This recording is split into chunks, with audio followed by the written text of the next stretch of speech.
Là, c'est du bois. Ah oui, en effet. Et dès que c'est très fin, c'est de l'incrustation de métal. Donc, t'imagines le boulot. Donc, en fait, c'est la fabrication de ces pièces-là qui a fait que le métier a disparu.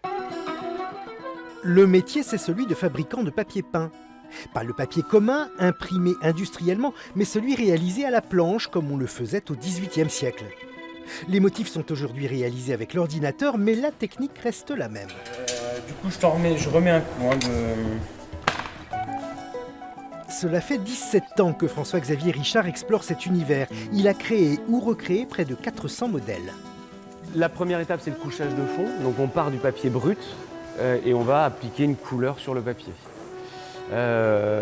Ensuite, on va étendre ces papiers, les laisser sécher et on va les passer sur les presses pour imprimer couleur après couleur, raccord après raccord. C'est un patrimoine à conserver, à préserver, puis un patrimoine à créer.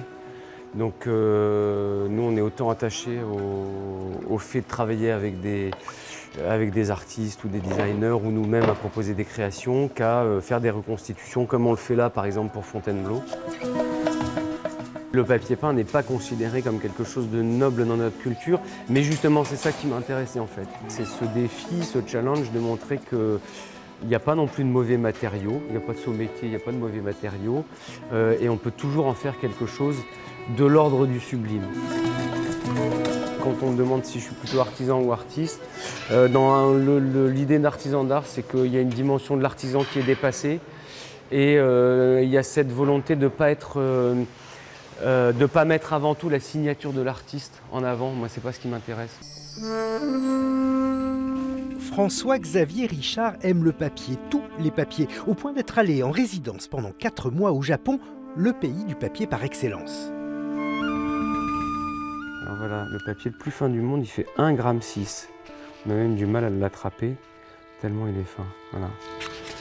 Voilà.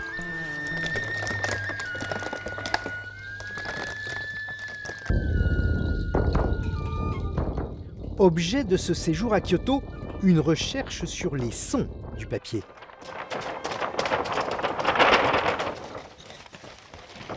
C'est un support de mémoire, c'est un support d'imaginaire, de rêverie. Et donc toute l'idée était de travailler sur cette dimension-là. Alors du coup là, la première expression, c'est un instrument de musique. Sa passion et son travail de recherche l'ont en effet amené à concevoir cet étrange instrument, l'orgue à papier. Là par exemple, on peut faire juste claquer délicatement différents types de papier.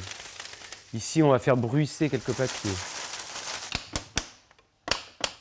L'instrument n'est pas encore tout à fait abouti. Pour cela, le bouillonnant créateur a d'ores et déjà programmé de nouvelles explorations à Kyoto.